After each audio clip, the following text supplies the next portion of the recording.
So I'm gonna try this whole vlog thing again. I keep trying it, and I keep starting vlogs, but I never finish them. So I thought, I'll try again. This is my last working nights at my job. I had to quit the nights because it's too much. Too much. What am I reading this week? Well, it's the end of the week. The end of the month. It's the beginning of the week, end of the month. So I'm finishing up a few books. I am currently reading I Am Women by Lee Miracle, which is Indigenous perspective on feminism and sociology. It is really, really good.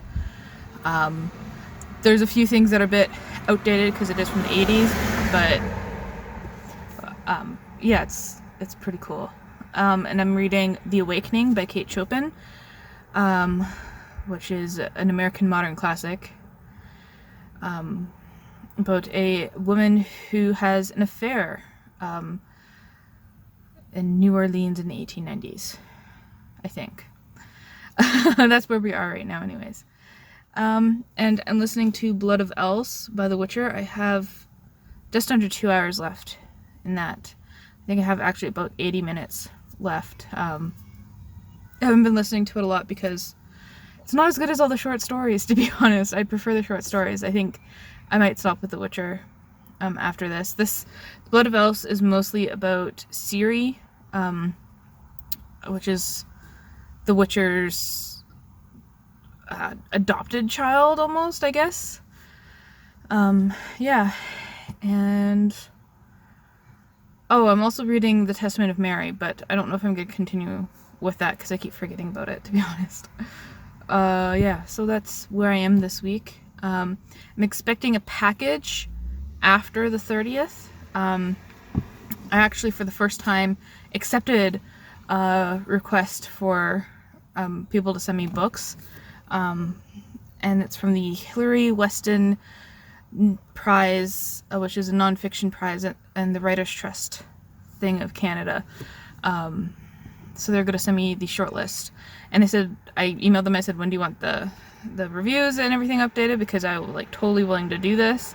I'm really interested in CanLit and in nonfiction recently. And so they said, oh, no obligation review. We just want to give you the books. And I was just like, okay, I am gonna try and read them and review them because I was looking at past shortlists and there were some pretty good books on there, so I'm sure it'll be pretty cool.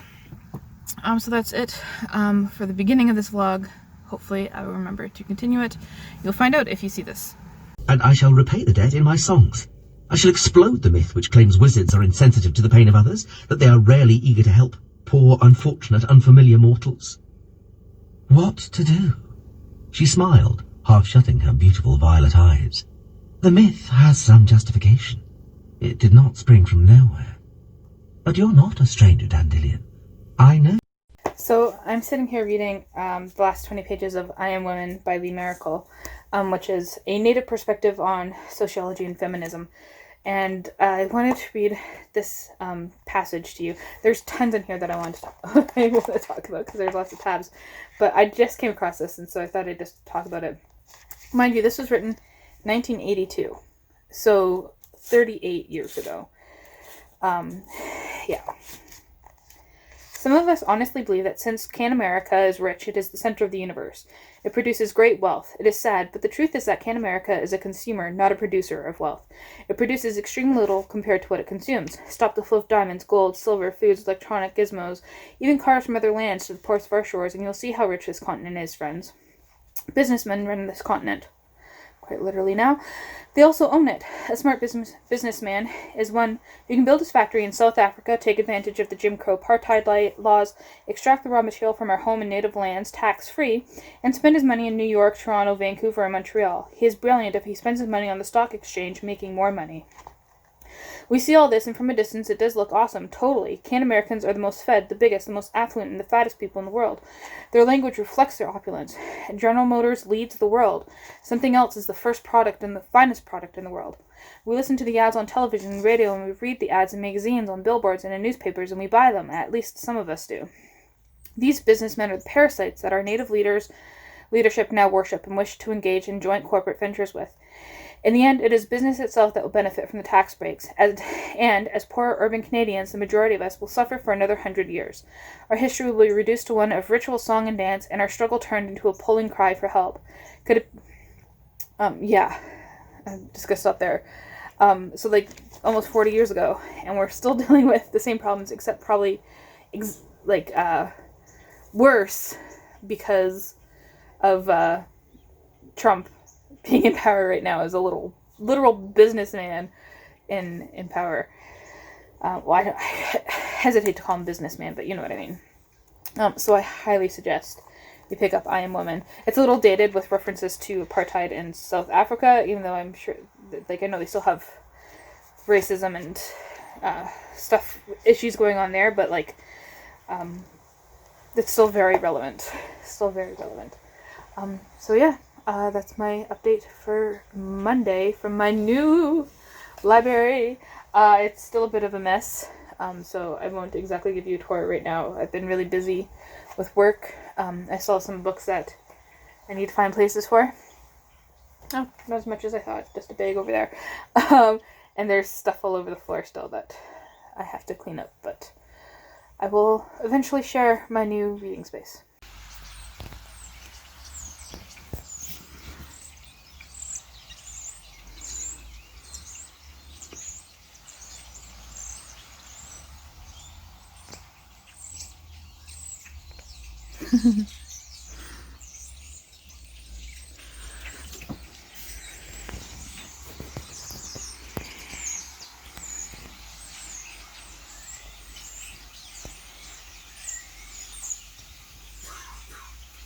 And so I thought I'd open another book. And normally I get Google to pick random numbers, but I decided to do something a little different and just kind of start at the first shelf, which is this shelf right here, and just grab the first book and just start from the very beginning, which is a very good place to start. So this is a hardcover. Let's see what it is. Oh, it's a kid's book, I do believe. Yes. This is Pinocchio by C. Collodi, in this really kind of cute edition here, which is the Junior Deluxe edition. So I don't know if this is adapted at all. It doesn't seem to say that it is. No, it doesn't say that it's abridged or adapted or anything, and it's got these great illustrations in it. Lots of colors there. I guess the other ones aren't colored, but this is the story of Pinocchio.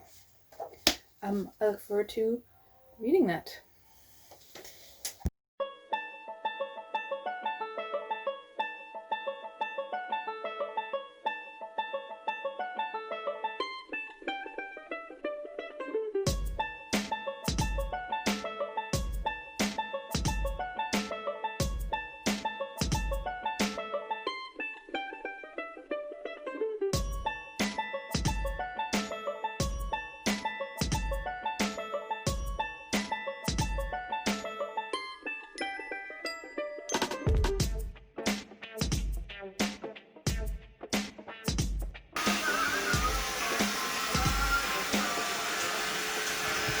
Reggie, you're so brave.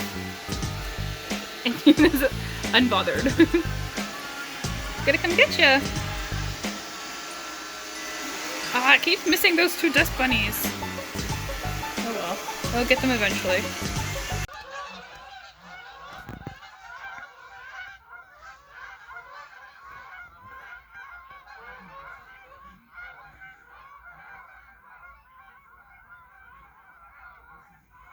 Hey BookTube, different angle today. I thought you might like to see actual books instead of just brown books there. And I got a new fan. I'm excited. I've just been going like this all day and be like, yes. Anyways, I'm not here to talk about fans. I'm here to talk about books, specifically audiobooks. I kind of DNF'd Blood of Elves, which means I had like less than an hour left to go, and I was really bored with it, and I was finding myself not listening to it in the car. It's like, I'll listen to the radio instead, and yeah, it was boring. It was the first novel, full-length novel instead of short stories, and yeah, it was not, there weren't like animals in it. Like there was at one point, but not enough to keep me interested. So I looked at how it ended. I asked my brother how the rest of the series went, and I've decided not to pick up the series anymore. But yeah, the audiobooks for the short stories are definitely worth it. They're really good, but I guess the novelizations aren't for me. So I chose another audiobook, and I did the whole random thing, except it landed on a book that I wasn't really interested in because I want to read something nonfiction. And I actually ended up getting a podcast, but it's an Audible podcast, like Audible, like not like just something that you can hear, because you can hear every podcast, right? But like from the Amazon company Audible. But so it's like an audiobook, but it's a podcast. But anyways, I digress. And it's Sue Perkins. My cat's coming. Sue Perkins, Earpedia Animals. And she just tells you about weird and funny things about animals, and each episode, chapter, or whatever, is about a different animal. So it sounds really interesting. Are you excited? You're not going to get to listen to it because I don't listen to it in the car. He looks grumpy. I hold him like a baby. Anyone else hold their cats like babies? I do. I just love it. Now he wants to run away. Okay, so that's it for Wednesday. I'll see you tomorrow. Hi, BookTube. So this is something you won't see often on my channel. Actually, you have a disclaimer that says, please don't contact me about books because I don't accept books for review. But sometimes people ignore that, and sometimes I'm very grateful. Actually, I only have this one. So I got an email from the Hilary Weston Prize for Nonfiction from the Writers' Trust Prize in Canada. So it's Thursday, and just been finishing up The Awakening by Kate Chopin. And I've been thinking a lot about problematic authors and problematic texts, in specifics to The Awakening in regards to racism. So for example, she has what we would now call a nanny looking after her kids that she calls the quadroon, and that's all that it's referred to in the text as the quadroon, which was a term for a biracial person. There were different names for people based on their blood quantity. Oh, here it says person of 1/4 black ancestry. And I was thinking, that's incredibly racist. Not only to use that term, and maybe if you look at the time, you can maybe see the usage of that term, even though the term has racist origins and stuff like that. But then to not give that person a name, like the person that's looking after your children, and just to refer to her as the quadroon, is terribly offensive. And you think again to yourself, well, this book, was written in a time period when racism was more acceptable, but racism was never acceptable, right? There were people at this time fighting against racism, so there were progressive people at this time. So that she doesn't really have an excuse to be doing that. And like, this is a progressive book when it comes to women's rights, or not necessarily rights, but women's independence. And it's frustrating that it's progressive in one manner, but not in another. And yeah, I've been encountering that a lot in different classic texts, of course, and just thinking about, like, do we forgive them for being in that time period and reflecting that bit of time period? But then you think about that time period too, and like the fight against racism at the time was not as publicized, I guess, but still there's no excuse for it. Yeah. And in case I'm not clear, I want to come out that I 100% am against racism, and think at no point in history has been ever acceptable. And I'm not saying it should be in all texts. I'm just saying society was more accepting of racism. I don't know if I make any sense, but yeah, I just thought I'd share that thought with you today.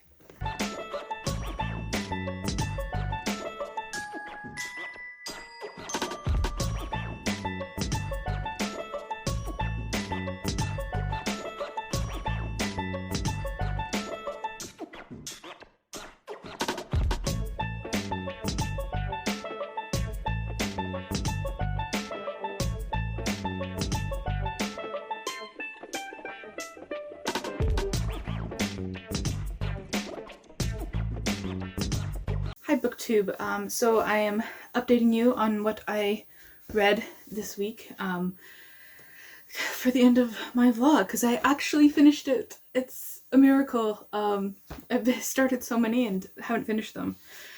Anyways, in the interest of time, let's just get on to this. I finished The Awakening by Kate Chopin, which had a lot of really interesting insights into being your own person. And what that means and what that entails, especially in the time period of the 1890s Southern American United States.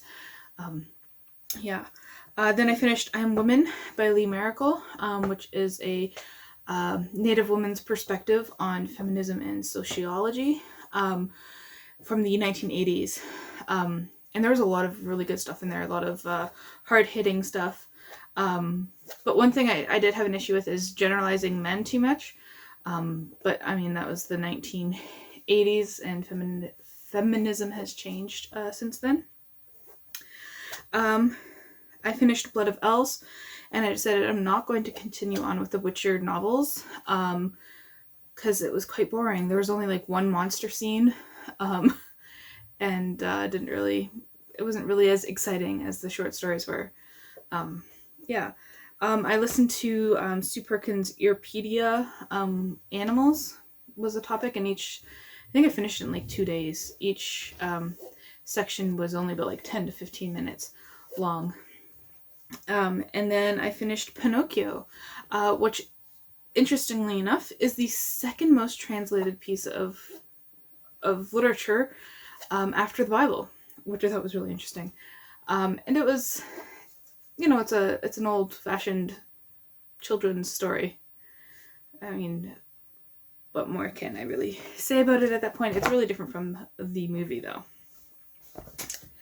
And then I got a package on September 30th, and it contained 5 Canadian nonfiction books that are all nominated for the Hilary Weston Prize. And I've been reading these like crazy. So that's Through the Garden, A Love Story with Cats by Lorna Crozier. I'll just talk about them more in depth in another video. Reaching Mithmana by Stephen Hayden. So this is about, just real quickly, this one's about a woman, Lorna Crozier, and her relationship with poetry, and her husband, who we find out at the very beginning has this mysterious illness and is going to pass away from it. Reaching Mithmana is about a man Stephen Hayden, who goes to volunteer in Greece with all the refugees that were arriving in 2015. Jessica J. Lee, Two Trees Make a Forest. This is a nature writing and also search for family history. Jessica returns to Taiwan after her grandparents' deaths, and it's nature writing. It's really quite good. Shame on Me by Tessa McWatt.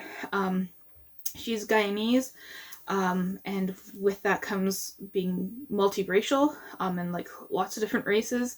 It's really quite interesting, and she goes through and talks about her family history, the history of Guyana, the history of herself, and relates it to different parts of the anatomy that are racialized. So she starts off with the nose. I just finished with the lips, and I believe the next section we're moving on to is eyes. And the last book in that section is The Way Home by David A. Neal, and this is about a man who is an artist, and also the words painting, sculpting, and photography, and he's First Nations, and his discovering his family, who were all artists as well. Yeah.